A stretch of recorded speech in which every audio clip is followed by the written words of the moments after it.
Hello viewers. आज हम discussion करेंगे एक बहुत ही इम्पोर्टेंट टॉपिक के ऊपर। मेडिकल एंड इंजीनियरिंग के गवर्नमेंट कॉलेज में अपनी सीट को कैसे सिक्योर करें। बहुत सारे बच्चे जो मेडिकल या इंजीनियरिंग के लिए तैयारी कर रहे होते हैं, उनका सपना होता है कि गवर्नमेंट कॉलेज मुझे मिले। नीट के लिए जो अप्लाई करते हैं, फॉर्म भरते हैं, वो अराउंड 23 से 25 लाख एस्पिरेंट्स होते हैं और सीट्स बहुत कम अवेलेबल है। सिमिलरली जेई के लिए जो बच्चे अप्लाई करते हैं, उनकी तादाद अराउंड 15 से 18 लाख के बीच होती है। अभी 24 के लिए जो फॉर्म भरा था उसकी बात कर रहा हूं, और धीरे धीरे ये नंबर बढ़ते जा रहे हैं। सीट्स उस रेशियो में नहीं बढ़ रहे हैं, सीट्स कम है, कैंडिडेट्स बढ़ते जा रहे हैं, तो कंपटीशन टफ होता जा रहा है। इस टफ कंपटीशंस की सिचुएशंस में हम आज कुछ ट्रिक्स, कुछ स्ट्रैटेजी, कुछ पॉइंट्स पे बात करेंगे, डिस्कशन करेंगे, जिससे हम कम मेहनत में आसानी से अपनी गवर्नमेंट सीट सिक्योर कर पाएंगे टॉप से टॉप कॉलेजेस में। उस पर डिस्कशन हम आगे करेंगे। इसीलिए मेरी गुजारिश है कि आप कंप्लीट वीडियो को देखें। हो सकता है ये आपके लिए बेनिफिशियल हो, और नहीं तो आपके किसी रिलेटिव, जान पहचान या और लोगों के लिए बेनिफिशियल हो, तो आप इसे कंप्लीट देखिए। देखिए, मेडिकल या इंजीनियरिंग एक प्रेस्टिजियस एग्जाम है, टॉप मोस्ट एग्जाम्स हैं हमारी कंट्री के, और इसीलिए हर एक पेरेंट्स और बच्चे का ये सपना होता है कि पहली प्रायोरिटी में उसे डॉक्टर बनना है या इंजीनियर बनना है। फिर उसके बाद यदि वो नहीं हुआ तो कुछ और के लिए अप्लाई करते हैं या आगे फर्दर। बट ज्यादातर पेरेंट्स की ये प्रायोरिटी होती है कि हमारा बेटा डॉक्टर बने, इंजीनियर बने, साइंटिस्ट बने एंड सो ऑन। बात करते हैं सबसे पहले जेई के लिए। जेई एग्जाम्स दो पार्ट में लेता है, एक जेई मेन और एक जेई एडवांस। जेई मेन के लिए जो फॉर्म भरे जाते हैं, उसमें 15 से 18 लाख कैंडिडेट अप्लाई करते हैं। एग्जाम में कुछ कम बैठते हैं, हो सकता है उनकी तैयारी नहीं है या और बहुत सारे रीजंस होंगे।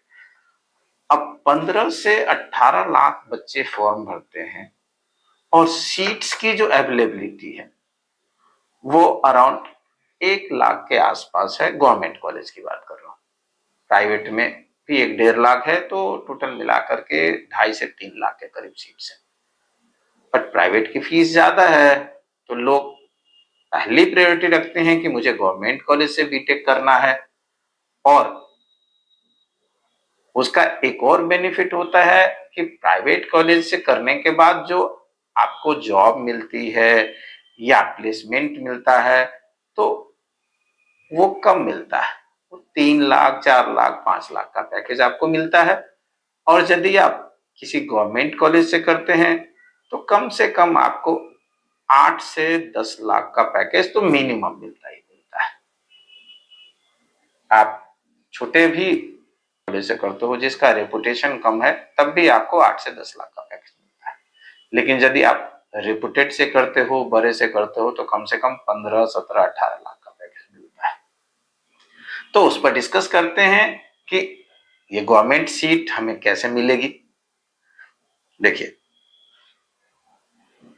जेई मेन के थ्रू जो कॉलेज अलॉट होते हैं वो एनआईटी, ट्रिपल आईटी और जो स्टेट के अंदर जो इंजीनियरिंग के कॉलेजेस हैं उन सारे में सीट अलॉट की जाती है।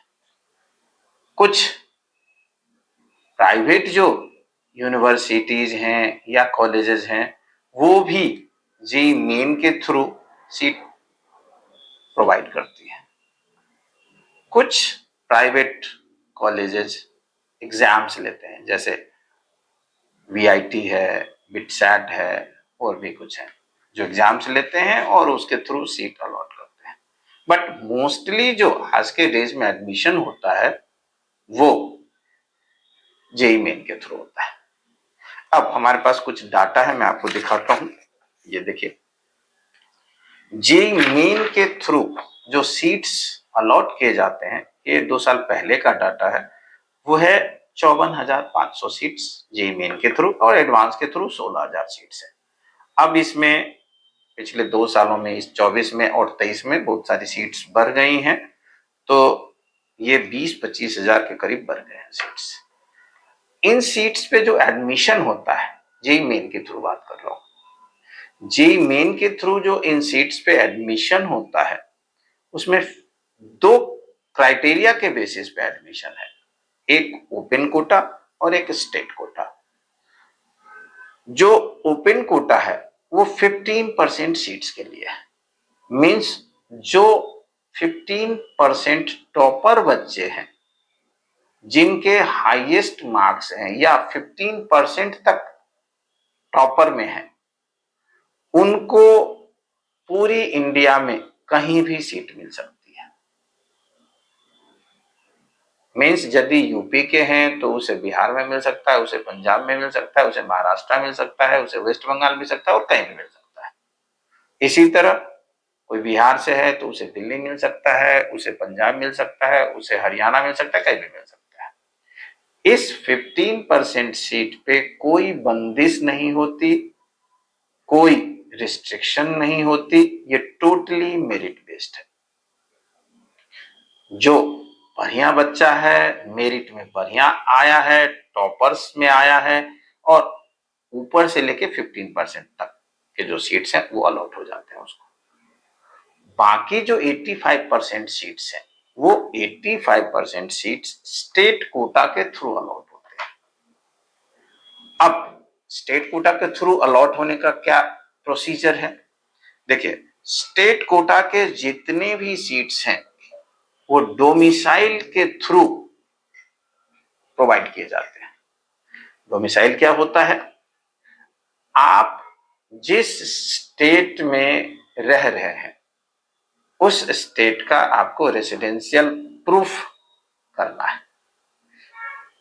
आप दिल्ली में रह रहे हैं तो दिल्ली का रेसिडेंशियल प्रूफ देना है, आप यूपी में रह रहे हैं तो यूपी का रेसिडेंशियल प्रूफ, और ये एक पर्टिकुलर पीरियड का चाहिए।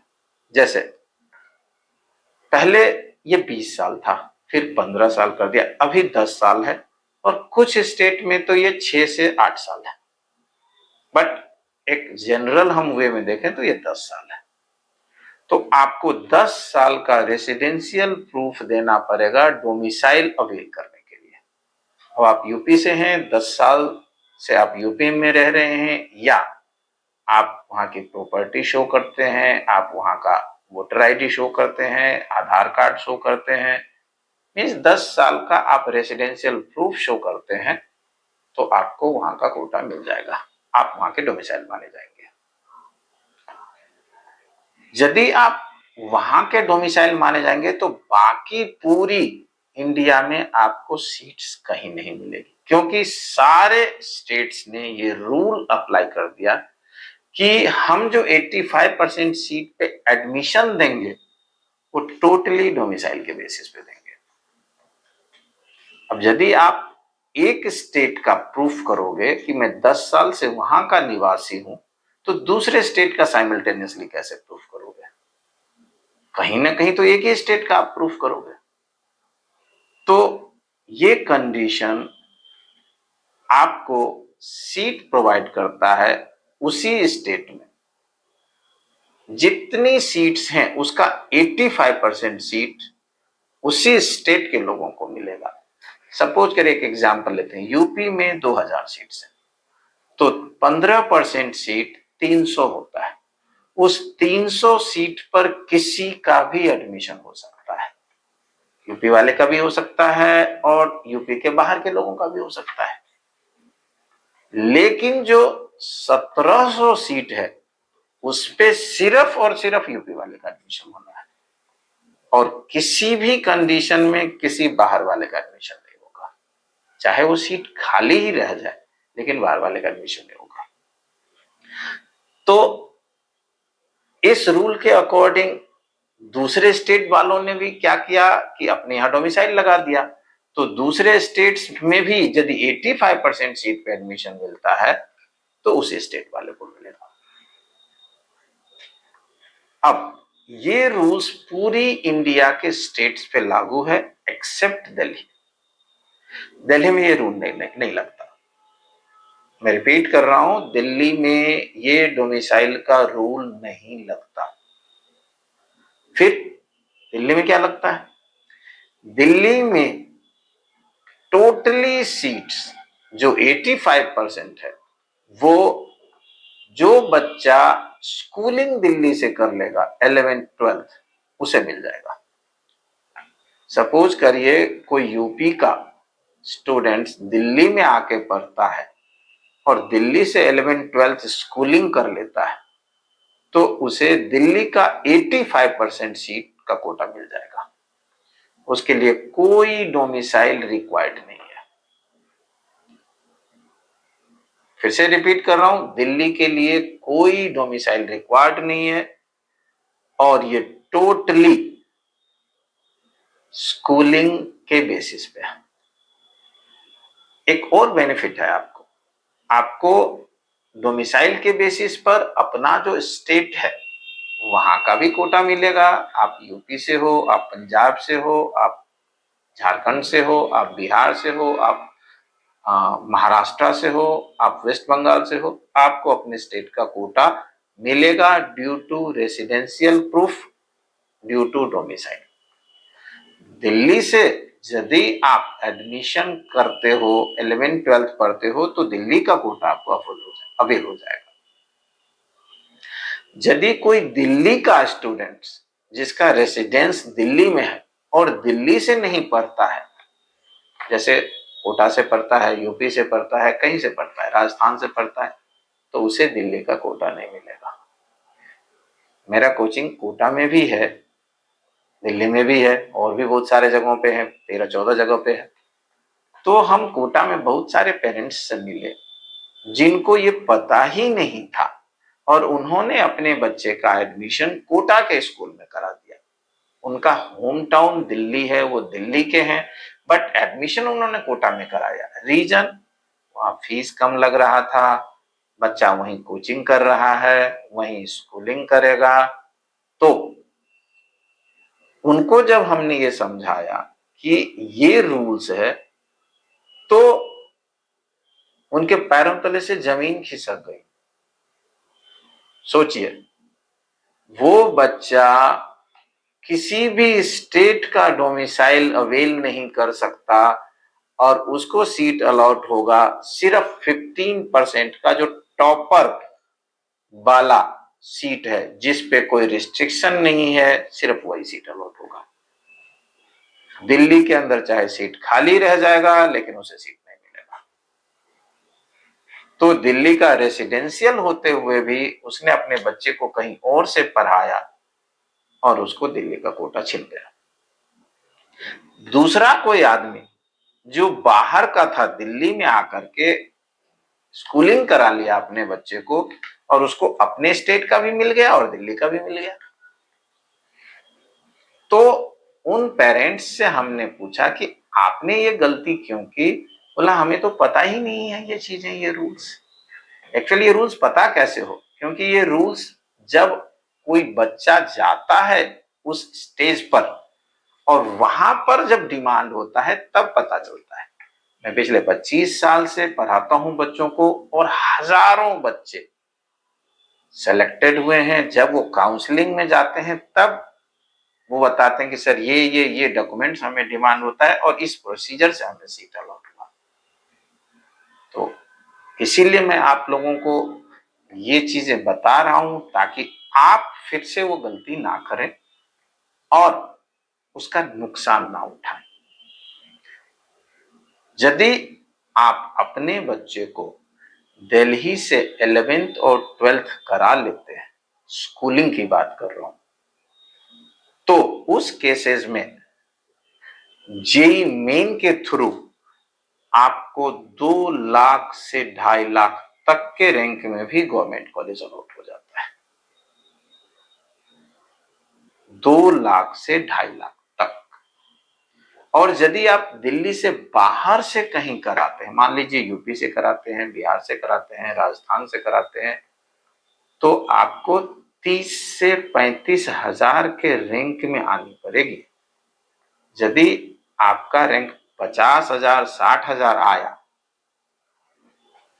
तो आपको गवर्नमेंट कॉलेज अलॉट नहीं होगा और किसी दिल्ली वाले बच्चे को 2 लाख में गवर्नमेंट सीट अलॉट हो जाएगा। हमारे पास बहुत सारे बच्चे आते हैं जिन्होंने 12th किसी और स्टेट से किया, उनको पता नहीं था, बाद में ये पता चला कि दिल्ली से होता तो 2 लाख में हो जाता, फिर से कहते हैं हम दिल्ली से करेंगे। 50,000 में रैंक नहीं मिला था, गवर्नमेंट कॉलेज नहीं मिला था, दिल्ली से होते तो 2 लाख में मिल जाता। तो अपनी सीट को सिक्योर करने का सबसे बेस्ट वे है कि आप अपना स्कूलिंग 11th और 12th दिल्ली से करिए। 11th और 12th दिल्ली से करिए। यदि आप 11th 12th दिल्ली से करते हैं तो आपको गवर्नमेंट सीट, स्ट्रीम की बात मैं नहीं कर रहा हूं, गवर्नमेंट सीट मिल जाएगी। बढ़िया से बढ़िया कॉलेज है यहाँ। यदि आप उसमें बढ़िया रैंक लाते हो, जैसे 1 लाख ले आए, 75,000 ले आए, 80,000 ले आए, 60,000 ले आए, तो आपको टॉप मोस्ट स्ट्रीम मिलने लगेगी, टॉप मोस्ट कॉलेज मिलने लगेगा। ठीक है, तो पहला पॉइंट ये है, ये बेनिफिट। दिल्ली के अंदर कितनी सीट्स हैं इस पे बात करते हैं, क्यों 2 लाख में एडमिशन मिल रहे हैं। बाकी सारे स्टेट्स में जो सीट्स हैं वो 2,2200 से ज्यादा नहीं है। जैसे यूपी की बात करें, 32 करोड़ की पॉपुलेशन है और वहां 2,000 सीट्स। दिल्ली के अंदर 2-2.5 करोड़ की पॉपुलेशन है और 12,500 सीट्स हैं बीटेक के। यदि 15% का कोटा हटा दे, जो 15% ओपन कोटा है, तब भी 10,625 सीट्स बचते हैं जो उन बच्चों को अलॉट होंगे जिन्होंने दिल्ली से 11th प्राप्त किया स्कूलिंग। चलिए अगले पॉइंट पे पढ़ते हैं। ये आपको एक जनरल कैटेगरी का हमने बताया, लेकिन यदि आप चाहते हैं कि दिल्ली के अंदर और बढ़िया फैसिलिटी हमें मिल जाए और बेनिफिट मिल जाए, तो आपको एक और काम करना है। यदि वो आप उसको अवेल करते हैं तो, या उस कैटेगरी में आते हैं तो, देखिए, यदि किसी दूसरे स्टेट से आप दिल्ली में पढ़ते हैं और दिल्ली का 11th 12th कर लेते हैं स्कूलिंग, तो आप जनरल कंसीडर किए जाते हैं दिल्ली का। दिल्ली के अंदर भी रिजर्वेशन है according to Supreme Court law, और 50% जनरल के लिए और बाकी 50% में जो अदर है, जैसे SC ST OBC and so on. तो यदि आप चाहते हैं कि मुझे दूसरा भी बेनिफिट मिल जाए, जैसे आप यदि अपनी स्टेट में OBC हैं, अपने स्टेट में SC हैं, अपने स्टेट में ST हैं, या EWS या और भी बहुत सारे जो कैटेगरीज हैं, तो आपको क्या करना है कि अपने स्टेट से वहां उस सर्टिफिकेट को बनवाएं। उस सर्टिफिकेट को अपने स्टेट या अपने डिस्ट्रिक्ट का जो होगा एसडीएम है या डीईओ है या डीएम है, वहां से आपको वेरीफाई कराने हैं। वहां से अप्रूव कराने के बाद, वेरीफाई कराने के बाद आप उस सर्टिफिकेट को लाएंगे और ला करके दिल्ली में आपको अलग अलग एरिया में जो एसडीएम है वहां पर जमा करना है। बट उसमें एक चीज आपको करना पड़ेगा, बच्चे का रेसिडेंस दिखाना पड़ेगा दिल्ली में।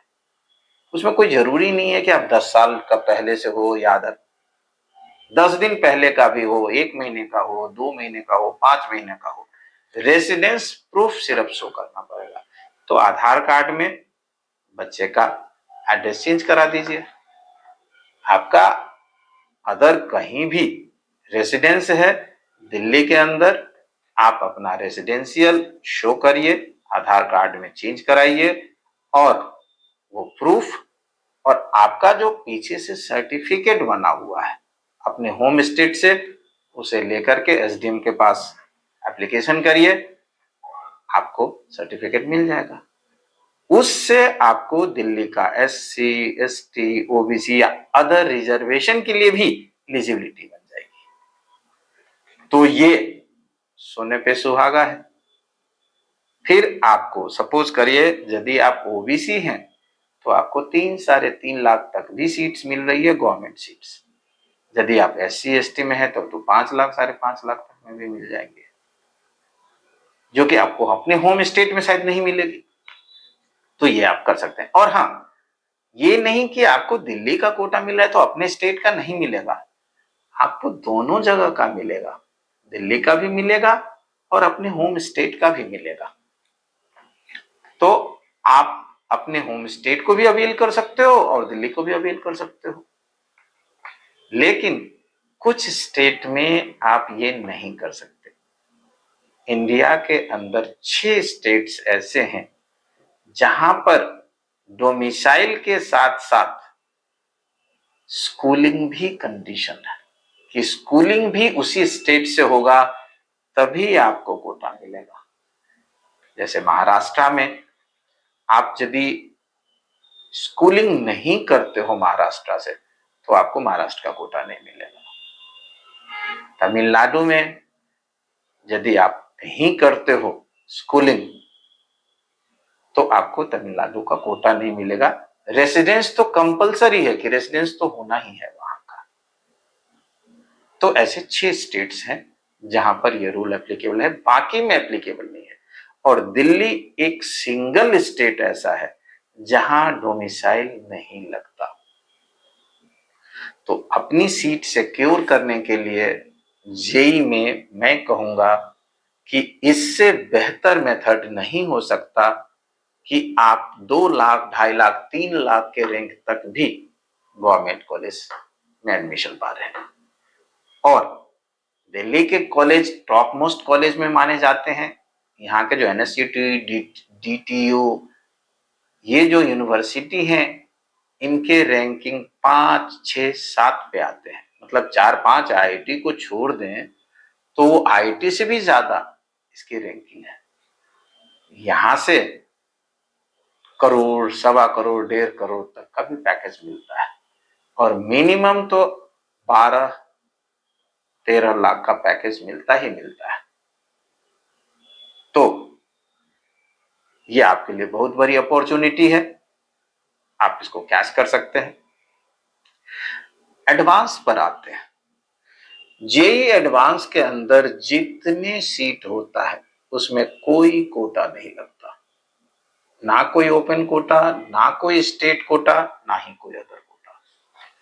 हो सकता है कि आपके स्टेट का जो आईआईटी कॉलेज है उसमें एक भी बच्चा आपके स्टेट का ना हो।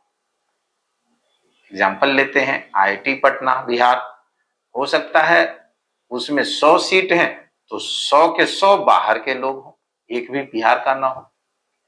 लेकिन एनआईटी पटना में 100 में से 85 बिहार का होगा ही होगा, क्योंकि 85% सीट बिहार के ही लोगों को देना है। तो सारे स्टेट्स में ये रूल्स एप्लीकेबल है। मैं फिर से रिपीट कर रहा हूं, एडवांस के अंदर ये कोई स्टेट कोटा ओपन कोटा का कॉन्सेप्ट नहीं है, टोटली मेरिट बेसिस पे है। आप मेरिट रैंक में जहां आएंगे उसके अकॉर्डिंग आपको कॉलेज अलॉट होगा। ठीक है, चलिए नेक्स्ट टॉपिक पर चलते हैं। एमबीबीएस के लिए, एमबीबीएस में जो एडमिशन होते हैं वो नीट यूजी एग्जाम के थ्रू होते हैं, और उसमें कितनी सीट्स हैं, किस स्टेट में कितना है, ये मेरे पास डाटा है, मैं आपको थोड़ा शो करता हूं, मैं शेयर भी करूंगा। एमबीबीएस के अंदर ये 2 साल पुराना डाटा है, उसके अकॉर्डिंग बात कर रहा हूं। गवर्नमेंट सीट्स अराउंड 50,000 है और प्राइवेट सीट्स 53,000 है। अभी 20-25 हजार सीट्स बढ़ गई हैं, तो उसके अकॉर्डिंग डाटा चेंज हो जाएगा। अब इसमें जो एडमिशन होता है वो सेम उसी क्राइटेरिया से कि 15% सीट्स ओपन कोटा के थ्रू और 85% सीट स्टेट कोटा के थ्रू। ओपन कोटा में कोई भी रिजर्वेशन नहीं मिलता, कोई भी क्राइटेरिया नहीं लगता। स्टेट कोटा के अंदर जो एडमिशन होंगे वो डोमिसाइल के थ्रू होंगे। डोमिसाइल को अवेल करने के लिए आपको वहां का रेसिडेंस प्रूफ शो करना होगा। रेसिडेंस प्रूफ के अंदर आपको आधार कार्ड जैसे है, वोटर आईडी है, ड्राइविंग लाइसेंस है, पासपोर्ट है, बैंक अकाउंट्स का डिटेल्स हैं, बिजली का बिल है, प्रॉपर्टी के पेपर्स हैं, ये सब सारे मीन्स कोई भी ऐसा डॉक्यूमेंट्स जो आपकी रेसिडेंशियल पोजीशन को शो करे कि आप वहां के रेसिडेंट हैं। और हर एक स्टेट के लिए अलग अलग है, जैसे कहीं 10 साल का है, कहीं 8 साल का है, कहीं 6 साल का है, तो उसके अकॉर्डिंग आपको शो करना है। मेडिकल के लिए गवर्नमेंट सीट की बात करते हैं, ये अराउंड 50 से 60 हजार के आसपास हैं, और 7,500 के आसपास सीट्स जो हैं, मैं मिनिमम पे बात कर रहा हूँ, वो ओपन कोटा के थ्रू है, और 85% मीन्स 42,500 सीट्स जो हैं वो स्टेट कोटा के थ्रू अलॉट होते हैं। सीट्स किस किस स्टेट्स में थोड़ा सा आइडिया दे देता हूँ। यूपी में 2000 के आसपास है, एमपी में 600, बिहार में 1100, Rajasthan 650, Uttarakhand 700, West Bengal 2200, Maharashtra 2100 and so on. इसी तरह दिल्ली के अंदर ये रूल फिर से एप्लीकेबल नहीं है, यहां कोई स्टेट कोटा नहीं लगता। जो बच्चा दिल्ली के अंदर 11th-12th का स्कूलिंग कर ले, उसकी एलिजिबिलिटी बन जाएगी यहाँ के कॉलेज में एडमिशन के लिए। 15% सीट्स ओपन कोटा के थ्रू छोड़ दिया गया है, और 85% सीट्स जो है वो जो बच्चा 11th-12th दिल्ली से किया है स्कूलिंग, उसको प्रोवाइड कर दिया जाएगा। फिर वही बात कि यदि आप दिल्ली के हैं और दिल्ली से 11th-12th नहीं पढ़े हैं तो आपको सीट्स नहीं मिलेगी। फिर वही रिजर्वेशन का क्राइटेरिया कि यदि आपने बाहर से ओबीसी एससी एसटी का रिजर्वेशन शो कर दिया और यहाँ एड्रेस चेंज करा करके बच्चे का एसडीएम से आपने बनवा लिया सर्टिफिकेट, तो आपको कोटा अवेल हो जाएगा। तो यहाँ पर देखिए डिफरेंसेस हैं, 2400 सीट्स दिल्ली में है, थोड़े कम ज्यादा फिर बढ़े हैं, कम तो नहीं हुए हैं, बढ़े हैं, और दूसरे स्टेट्स में भी बढ़े हैं। तो ये सीट्स आपको मिल रही है। और इसमें सबसे बड़ी बात है कि दिल्ली के जो मेडिकल या इंजीनियरिंग के जो कॉलेज हैं उसका रैंकिंग बहुत बढ़िया है, वो टॉप मोस्ट कॉलेजेस हैं हमारी कंट्री के। तो उससे आप यदि एमबीबीएस या बीटेक करते हैं तो आपको प्लेसमेंट जल्दी मिलता है, बढ़िया मिलता है, और आपको सैलरी ज्यादा मिलता है, आपके पैकेज ज्यादा होते हैं। दिल्ली के अंदर ये लिस्ट में शेयर कर दूंगा, 9 मेडिकल कॉलेजेस हैं, 6 डेंटल कॉलेजेस हैं, और भी कुछ अदर जो कोर्सेज हैं उसके लिए कॉलेजेस हैं। क्राइटेरिया वही है कि दिल्ली से आपको 11th और 12th स्कूलिंग करनी है। तो ये तो हमने कहा कि आप अपनी सीट्स इजीली कैसे अवेल करें। ये एक मेथड है जो आपकी मुश्किल को आसान बना दिया, बट इतना भी आसान नहीं कि आपको बिना पढ़े सीट मिल जाए। देखिए, 23 से 25 लाख बच्चे नीट में फॉर्म भरते हैं और 15 से 18 लाख बच्चे जेईई में फॉर्म भरते हैं। एडमिशन तो 2 लाख 2.5 लाख तक ही होता है, बाकी बच्चे का तो नहीं होगा। तो आपको अपना रैंक उसके अंदर लाना पड़ेगा। और मैंने जो बताया है वो कट ऑफ बताया है। बढ़िया कॉलेज, बढ़िया स्ट्रीम की गारंटी थोड़ी है उसमें। यदि आप चाहते हो कंप्यूटर साइंस करना है, डीटीयू से करना है, एनएसयूटी से करना है, तो आप 2 लाख में थोड़े मिलेगा आपको। कंप्यूटर साइंस तो 30-35 हजार में ही खत्म हो जाएगा, जबकि दूसरे स्टेट में तो 200-300 में ही खत्म हो जाता है। तो यहाँ 30-35 हजार तक में आपको कंप्यूटर साइंस मिल रहा है और भी बढ़िया बढ़िया ब्रांचेस मिल रहे हैं 50 हजार, 60 हजार, लाख, 1.25 लाख तक। तो ये बहुत बड़ी चीज है। तो आपको यदि बढ़िया स्ट्रीम चाहिए, बढ़िया ब्रांच चाहिए, टॉप मोस्ट कॉलेज चाहिए, तो आपको अपने रैंक 50 हजार, 60 हजार या उससे कम लाने पड़ेंगे। तो उसके लिए तो आपको पढ़ना पड़ेगा ना। देखिए, बहुत सारे कोचिंग है, बहुत सारे जगह लोग पढ़ते हैं। याद है, मैं पिछले 25 साल से केमिस्ट्री पढ़ाता हूं। मैं अपना कोचिंग चलाता हूं, एपेक्स एजुकेशन। ये देखिए, ये हमारा कोचिंग है, एपेक्स एजुकेशन। मैं पिछले 25 साल से चलाता हूँ। मैं खुद टीचर हूँ, केमिस्ट्री पढ़ाता हूँ और भी बहुत सारे टीचर्स हैं। 13-14 ब्रांचेस हैं हमारे जो कराते हैं। हम अपने बच्चों को कराते हैं तो हम कुछ ऐसी चीजें करते हैं जो दूसरे कोचिंग नहीं करते, और इससे हमारा सक्सेस रेट जो है वो अराउंड 60-70% होता है बच्चों का। जनरली जो कोचिंग है उनके सक्सेस रेट्स 2% से लेकर के 10% तक होते हैं। हम क्या ऐसा चीज करते हैं जो रेट हमारा 50% से ऊपर है। मैं कुछ चीजें आपको बताता हूं। हमारा एक कोर्स है, ये देखिए, नो सिलेक्शन नो फी। हम एक कोर्स चलाते हैं, नो सिलेक्शन नो फी। इस प्रोग्राम में हम बच्चे को 4 साल से के लिए लेते हैं और गवर्नमेंट कॉलेज का एश्योरेंस देते हैं। 4 साल तक बच्चा हमारे पास होता है, 4 साल हम पढ़ाते हैं, 3 साल, 4 साल। उसमें यदि गवर्नमेंट कॉलेज आपको अलॉट नहीं होता है तो आपके 100% फी रिफंड कर दिए जाते हैं। एक एग्रीमेंट होगा with court stamp and legal, उसके अकॉर्डिंग हम ये श्योर करते हैं। पूरे इंडिया में दूसरा कोई ये श्योर नहीं कर रहा है। हम जनरली हम सर्च किया, देखे हैं तो कि ये लिख के दे कि हम गवर्नमेंट कॉलेज अश्योर दिलाते हैं। कैसे दिलाते हैं मैं आपको एक्सप्लेन करूंगा। दूसरा, हम एक प्रोग्राम करते हैं मनी बैक गारंटी। हम ये अश्योर करते हैं कि यदि हमारे क्लासरूम प्रोग्राम से आपको 90% क्वेश्चंस फाइनल एग्जाम में टैली नहीं होते हैं तो आपके 100% फी रिफंड कर देंगे। मैं श्योर हूं 99.9% क्वेश्चन टैली होंगे। मैं रिपीट कर रहा हूं, 99.99% टैली होंगे। बट खुदा न खास्ता कभी एक आध क्वेश्चन नहीं मिला तो मुझे पेमेंट वापस ना करना पड़े, इसीलिए मैंने 90% का बैरियर लगाया, कैप लगाया। और पिछले 25 साल में ये कभी मेरे बैरियर से नीचे नहीं आया। मीन्स मुझे एक भी बच्चे का फी रिफंड नहीं करना पड़ा।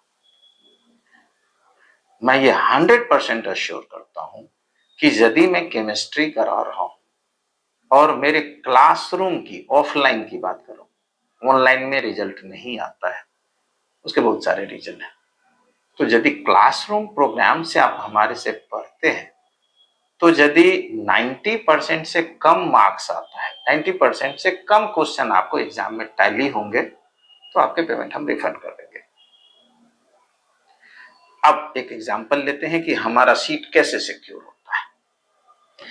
जेई के अंदर 3 सब्जेक्ट्स हैं और 40% मार्क्स जनरली कट ऑफ है। जेई मेन के लिए बात कर रहा हूं, एडवांस में भी ऑलमोस्ट इसे कम ही होता है। 40% मार्क्स कट ऑफ है, मींस 300 में से 120 नंबर।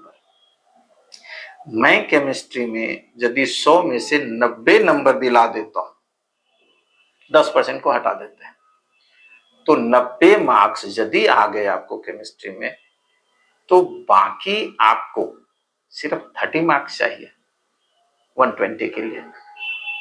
वो 30 मार्क्स आप 200 के फिजिक्स और मैथ से नहीं ला सकते क्या?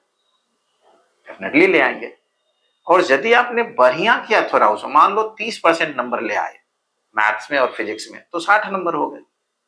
तो 90 और 60 150, 150 के रैंक में, 150 के मार्क्स में आपकी जो रैंक होगी वो होगी 15,000 से 20,000 के आसपास। यदि और थोड़ा बढ़िया करते हैं और 90 नंबर दोनों में मिला के ले आते हैं, मैथ और फिजिक्स, तो 180 नंबर में आपके रैंक 5,000 के नीचे होते हैं। तो आपको तो टॉप मोस्ट कॉलेज मिलता है, जो ब्रांच चाहिए वो मिलेगा। तो इसीलिए मेरे बच्चों के सिलेक्शन रेट इतने हैं। मेडिकल में थोड़ा सा ये कम होता है। इसका रीजन क्या है कि मेडिकल का जो रिजल्ट आता है वो 80% से ऊपर पे आता है। उसका कट ऑफ ही 80% से ऊपर है, 83 84 के आसपास होता है। यदि मैं 90% मार्क्स, 95% मार्क्स केमिस्ट्री में भी दिला दूं और फिजिक्स और बायो में जनरली 320 325 ले आते हैं, लेकिन फिजिक्स मेडिकल के बच्चों के लिए हर्डल होता है, वो वहां 70 75 80 100 में लटक जाते हैं, तो वहां पर आपका सिलेक्शन नहीं होता है। यदि आप दिल्ली से स्कूलिंग कर लेते हो तो आपको 600 नंबर में जनरली यहाँ पर कॉलेज अलॉट हो जाता है। 2024 को छोड़ दें तो इससे पहले के जितने भी सिलेक्शन हुए हैं, कॉलेज में एडमिशन हुए हैं, तो मैंने देखा है कि 600 नंबर पर बच्चों को मिल गया है।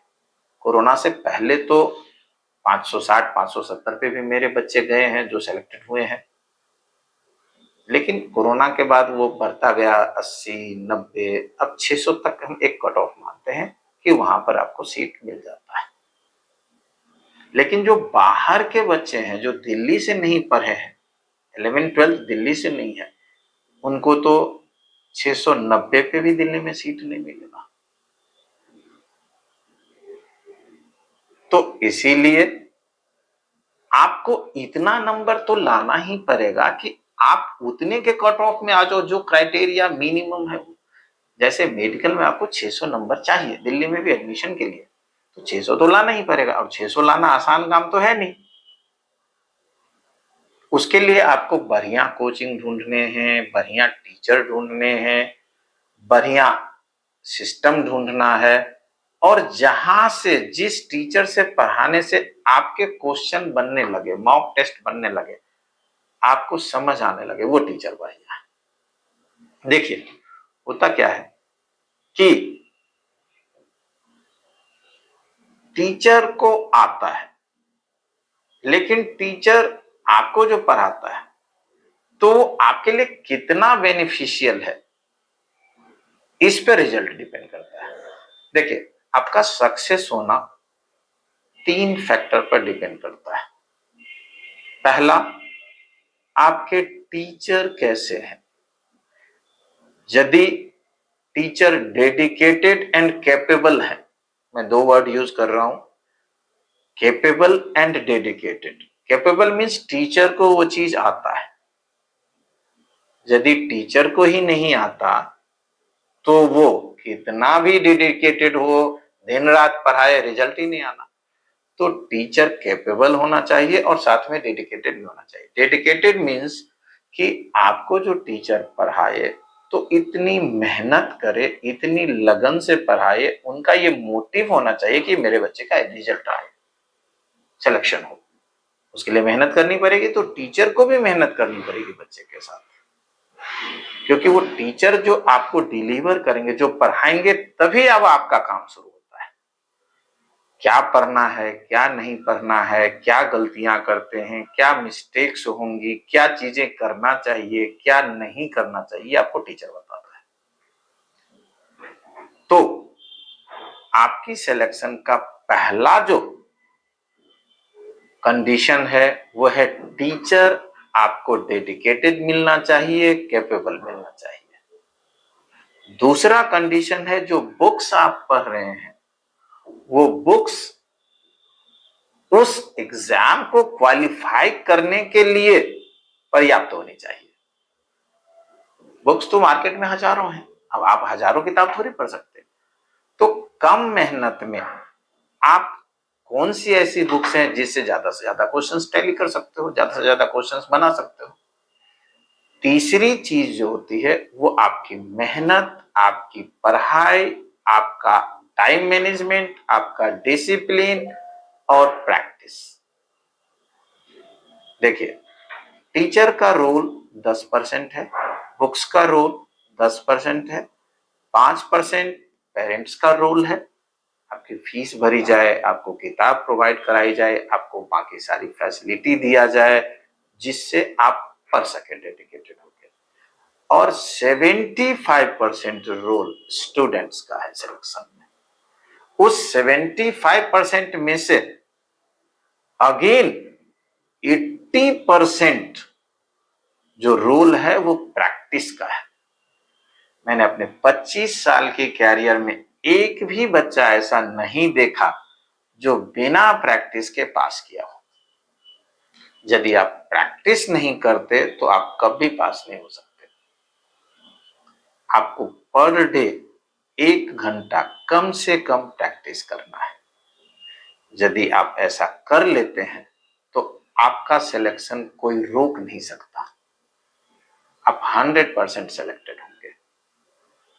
हम अपने कोचिंग में इन सारी चीजों को अप्लाई करते हैं। मैंने क्या कहा, मैं वो चीजें करता हूं जो दूसरे नहीं करते हैं। मैं अपने कोचिंग में 3 बारी सिलेबस कंप्लीट करता हूं।